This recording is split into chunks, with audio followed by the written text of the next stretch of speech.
Hi, I'm Dr. Boyce Watkins from YourBlackWorld.com. You saw that today there was an announcement by PepsiCo that they were going to drop Lil Wayne from his deal with Mountain Dew. It was a very lucrative deal. I have to look it up, but I think it's, tens of millions of dollars.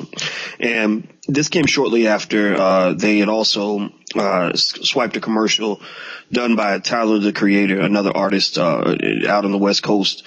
The ad portrayed a lot of racial stereotypes, and at Your Black World, I saw the ad about 10:30 at night, maybe Sunday or Monday, and I wrote an article about it. And next thing I know, over 100,000 people, I guess, read the article, and fortunately it took off. And Mountain Dew made very swift moves this week to deal with some of these issues. So to kind of talk about this, I wanted to bring in my homegirl, my partner in crime, Miss Yvette Carnell. How you doing today, Yvette? Pretty good. How about yourself?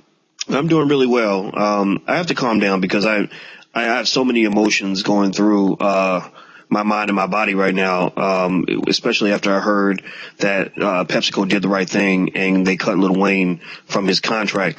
It's kind of a mixed feeling for me, to be honest with you, because I feel that because I'm not a person that likes to get in the way of people making their money, but I also can't tolerate people sharing messages that are harmful to our children. And even though there are a lot of people who may not agree with our position, the fact is that I've done the research and I know that these repetitive messages of getting high and drunk all the time, killing each other, all these other things that these kids are reciting on the radio every day, that they are not good for their psyche. And you can't disconnect that from what's happening in black communities all across America. So, Yvette, when you saw what happened and heard about it, I mean, what was your reaction today?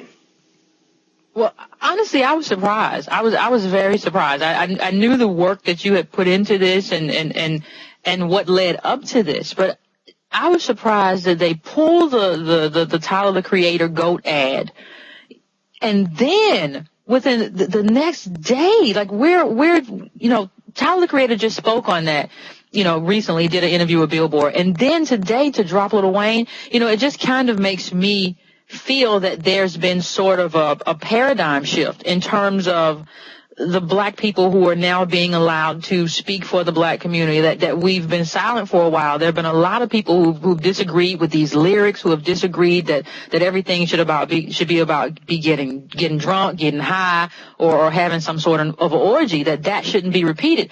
But it was almost as if we were kind of impotent, or we've been neutralized by this idea that you can't get in the way of another black person getting money. So the idea that that's gone now, you kind of get the feeling that we've moved on to something where we're going to again be a sort of values-based community, as opposed to a community that's just like, whatever he does to get money, whatever, I'm not going to oppose anything that gets a man money. It seems like we're getting our values back, and that's very exciting for me. Mm-hmm. Yeah, I'm super excited because I don't like being punked. I don't like my community being punked, and I feel that for a long time, black people have been getting punked. We've had people feel that, many artists basically believing that they can say whatever they want about us and that we ain't gonna do nothing. Like they're not gonna upset the Jewish community because the Jews know how to organize and know how to come back and get you for that. They're not gonna talk about women's rights groups because women's rights groups are well organized. They're gonna come get you for that. They don't talk about the gay community anymore because the gay rights groups are empowered and organized, and they're gonna come get you for that. But when it came to black people, it's like, oh, well, we can say whatever we want. Black people, they just sort of sit there and they don't really do anything. They just okay with somebody going out and getting money, even if it's at the expense of their soul, their future, their children, the glorification of violence, the glorification of mass incarceration, the glorification of drug and alcohol dependency. It's just getting out of control. And that was what has always bothered me about hip hop. What's interesting though is that Lil Wayne's arrogance gave us a gift. When Lil Wayne made that remark about comparing Emmett Till's face to a woman's vagina, that's when I said, okay, I think I got you. Checkmate. Because what you've done now is you've alienated a lot of your core audience. You have a lot of people who might have been down with you, people I was arguing with, people where they were looking at me like, what are you talking about? Quit hating, let them get money, whatever. Those people were coming to me and saying, no, wait, whoa, he said that? Are you serious? Yeah. And he took it too far. And so what made it even worse, what allowed it to fester, was the fact that Lil Wayne did not apologize. And that's the same critique I gave to Roland Martin when he got into his situation with Glad. As I said, look, when they're coming at you and they've got the cards are out of your favor, and and I've played poker before, so I know how the strategies work. When you're beat, you fold. When you're beat, you fold. Lil Wayne should have folded. Lil Wayne should have, months before this Mountain Dew thing popped off, he should have said, you know what, I'm gonna kill this. I'm gonna get it out of the way.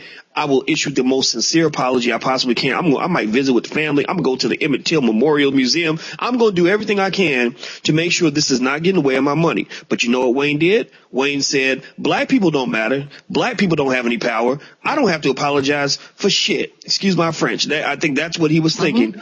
And so it built. And then when we came and we got Tyler, I think that's when Lil Wayne's people started waking up. That was when they issued that first non-apology apology. Erica Gordon Taylor from the Emmett Till family, she's very passionate about this. I talked to Erica a lot, and I give her credit because she said, no, wait a minute. That's not an apology, dude. That's kind of an acknowledgement. You're kind of excusing yourself for what you did and explaining it away, but you're not really apologizing. Then what happened the next day? They came out with a full apology. And at that point, my little senses started picking up, and I started saying, you know what? I think that they're nervous. I think that they're worried about losing money because this tour's about to kick off.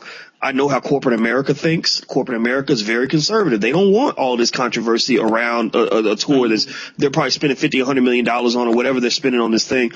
I said, they're getting nervous.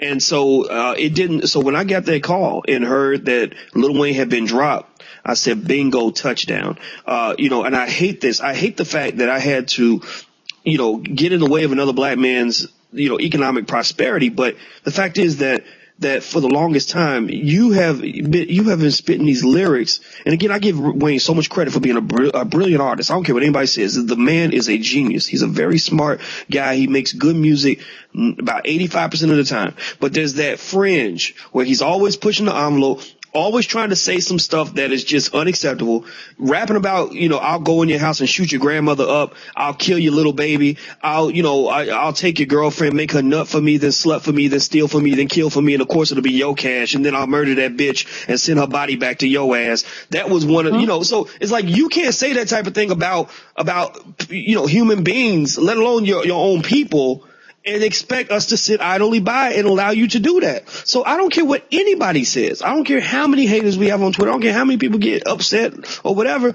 We have won, and we're not going to stop. We're going to keep doing this. So, Yvette, I want to ask you this. It seems that people were so excited to hear that this happened, almost like they felt, wow, we've actually got some power here. I mean, do you think this is going to kind of create a new paradigm of thought in the black community when it comes to kind of dealing with this sort of thing? Well, honestly, I think so. Honestly, I think this has been bubbling under the surface for a very long time. I've had a lot of people say to me, I hate the lyrics. I hate what he says. I even hate what he represents. I hate that he makes young black kids think that, that everything is about money. And it's fine to get a paycheck. Everybody, money, we live in a capitalist society. You want to make money. But I've had people tell me that with this sort of hip hop, the kind of thing that Lil Wayne promotes, everything is about money. It doesn't matter, hey, kill for me, like you said, the lyrics, slut for me, all that. As long as I'm getting money, that's all that matters. And I think that idea that the only thing that matters is money and your values don't matter, your family doesn't matter, only thing you got to do is get that dollar. I think that is receding. And I think that what you brought about here is that you're a representative of that thought that, hey, black people have values too, and we would like to see those values represented in corporate America. We would like to see those values represented in hip hop. We would like to see that. And it's not saying that this sort of porn hip hop can exist elsewhere, but everything in hip hop right now is about getting high, is about getting drunk. Everything in mainstream hip hop, you don't hear Immortal Technique, you don't even hear really Lil Fiasco on the radio. Only thing you hear is about popping bottles. I'm gonna smoke this joint, I'm gonna take this Molly, and my life is good. And so, now I think what you're seeing what we're seeing now is that black people are willing to join and say, hey, you're not representing all of us. We have a problem with that. A lot of us have a problem with what you're pushing. A lot of us connect what you're pushing to what other people are experiencing. A lot of people connect what you're pushing to, out of wedlock births and men just saying, hey, bump it, I ain't gonna stick around. So there are a lot of detrimental things that I think we're tracing back to that sort of hip hop, and I think you're giving voice to it, and I think people are saying, hey, we're standing with Dr. Boyce Watkins because we don't like this either. Well, what I love is that there are a couple artists that I just think are doing a great job of using their power, using hip hop for what it was meant to be used for. Hip hop is the voice of revolution. It's the voice that's designed to fight oppression, not designed to sustain oppression. And we've allowed it to be co-opted. And two artists that are doing a great job of kind of highlighting that are Vigilante out of Kansas City and Immortal Technique. Immortal Technique, he was just he's the dopest artist, but I mean, he just did the most amazing interview with Jason Parker. It's on my YouTube channel, and he's literally going for 45 minutes and explaining, what's wrong with hip hop, and that we can allow the space of hip hop to be co-opted by people who want hip hop to be all about getting money, getting women, getting high, getting drunk, going out and killing each other. No. The hip hop is ours. I'm not C. Dolores Tucker, or Calvin Butts or any of these other people that people want to associate me with. They want to say that, you must not like hip hop. You must not like the artist. No, I like the artist. I like the music. I like a lot of it. But because hip hop is mine too. It's not just yours. But at the end of the day, this community is also yours. And the problem is, like my dad's kind of raw, and he always uses the saying, you don't shit where you eat. And just to be graphic here, excuse my French, but I think that's kind of what artists are doing. They're eating off the community, but they're shitting on the community at the same time. So you are glorifying all the things in the community that are creating a living hell for the people that you allegedly care about. And we're supposed to sit by and silently allow this because you get money. Well, no, I'm sorry. Call me what you want, but you can't be getting money at the expense of your own people. And like, there's one song, I just give you an example of, just like how the lyrics kind of go. And this is so typical. Like, if you listen to any hip hop song, and I've listened to a lot of them and literally thought about them and dissected them, because I don't want to talk about something I don't know anything about. And, there's one song he does with Drake where in the beginning, the chorus is, I'm on that good cushion alcohol, which means I'm smoking and drinking. I got some down bitches I can call. So, your whole life pretty much consists of getting money, getting women, getting high, getting drunk. And so it's like, and then there's more to the song. I'm not going to keep going down because I'm not a rapper, but it's sad to me that this is what hip hop has become. And people, like my brother Michael Eric Dyson and others sometimes will defend what's going on. I don't think Mike defends all this either. I remember Mike went on the BET Awards and Mike was like, I can't even defend some of this. But those who might defend it under the auspices of creative freedom, that you shouldn't stand in the way of somebody's free creative expression. Absolutely. But I stand with Immortal Technique, who made a very good point that your creative expression has actually been killed because you're pretty much saying whatever a corporation is telling you to say. If he says, look, you should tell your story. And if part of your story consists of, making love or getting money or whatever it is that you're excited about, that's fine. But your whole story can't be the same story every single time where some executive in some big corporation that doesn't care about black people is telling you, oh, we need you to make a song for the ladies. We need you to make a song for the club. We need to make you a song with some old gangster shit. Like that's not free creative expression. That is corporate slavery. So you're not free. You are a slave. You're a slave to this money. So what I would say is this, and I'll be quiet now because I'm gonna let you get the last word. As you can tell, I'm pretty passionate on this issue. I don't have a problem with artists making music, getting money, signing corporate contracts, doing what they do. In fact, my standards are incredibly loose. There's a lot of things that where I have people say, oh, Dr. Boyce, aren't you going to get mad about that? And I'm like, look, it's not that serious. Just chill out. So I'm not really going to, scream and yell every time an artist says something that might make people a little bit uncomfortable. But when you cross that line and you get to the point where you are glorifying mass homicide of black people, incarceration, convincing young black men to get high and drunk every day. I can't condone that because I see that happening in the community. I see Molly use going up. because there's a song where the chorus is Molly, Molly, Molly, Molly. I study psychology, and I know that in psychology, if you put a repetitive message over a beat, you are sinking that into the subconscious. So when I hear people tell me, oh, well, you know, teenagers are now using lots of Molly, I'm thinking, yeah, that's because marketing works. So when we're marketing these destructive messages, we can't sit idly by and allow this to happen, because this is going to destroy our community. If we love our kids, we're going to stand up for it, and it don't matter who we got to stand up against. So I'm going to let you get the last word, Yvette. I don't have anything else to say. Go ahead. Well, no, I agree with you, and I just want to say, I agree with Immortal Technique. And I mean, his song Point of No Return is really like my theme song. I think so. So, you know, I'm a huge fan, and I just wish artists, and that's art. What Immortal Technique does is art. I just wish artists, poets, hip hop poets could get play on the radio. And that's what I mean in terms of the disproportionality here. You have people like Immortal Technique who could never get on the radio. Meanwhile, you can hear the same Lil Wayne song 2-3 times in 20 minutes, you know, between commercial breaks. So that's part of my problem as well. But I want to say, you know, there's nothing wrong with telling your story. If you grew up in the hood and things happen, even if you did some things that weren't great and you want to share your story, fine. But Lil Wayne, as far as I know, has like a Miami mansion and all sorts of things. He's not living that life anymore. So why is he still rapping about shooting people? Why is he still rapping about, you know, doing and robbing and taking people's cash and stuff like that? That's just a game they play. You're not telling your story anymore. You told that story 3-4 albums ago. What are you talking about now? And why are you still talking about it? Well, because it sells, because the corporate people told you, hey, keep telling that story. They like that stuff. They like it. You know, so, you know, I want artists to become honest. What's your story now? What's going on in your world now? Why don't you talk about how your life has evolved since then, instead of acting like you're not living you're living? So I just would like to see a lot more honesty, a lot more responsibility, and a lot more accountability to the people who, you know, a lot of these black kids buy your album, celebrate you, love you, go out to the concerts. You know, you have to take them into account when you're making your music. Well, you know, I think those are important words, and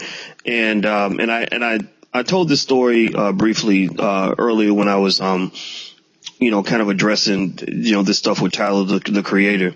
And that whole situation really bothered me because, you know, I really like Tyler, as a person. I mean, I watched his videos. He had me laughing. I think he's very talented. There's things that he said that I can't sign off on, but I didn't want to be this guy who we're fighting against, you know, and that's what oppression does, though. I mean, even on the plantation, you had the field Negroes and the house Negroes that had to fight because the house Negroes felt like they had it good, so they want to defend the massa. And the field Negroes want to fight the massa, so sometimes you had to kill a house Negro to get to the massa, just like Django Unchained. No different, you know. And so, you know, but anyway, the story was basically one about, you know, a couple hundred years ago during the Opium Wars, where China had a huge problem with opium. You know, opium imports were growing. The British were making tons of money off of from opium sales to the Chinese. You had a huge problem with people getting addicted to opium, and there were people in the community who said, "Okay, enough is enough. Like, this is not helping our people. This, you know, sitting around getting high all day is not going to make us better, more productive, more competitive with the world. We got to stop this."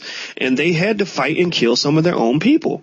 You know, they had, you know, people in their own communities who were like, no, you're just getting in the way of us making money and all this other stuff. But they said, hell no. So they went to war over this. They had to go to war, and they won the war. And as a result of winning that war, as a result of taking that stand, China is now one of the most productive countries in the world. And I guarantee you, they would not be what they are today if they were all sitting around smoking opium like they were in the 1800s.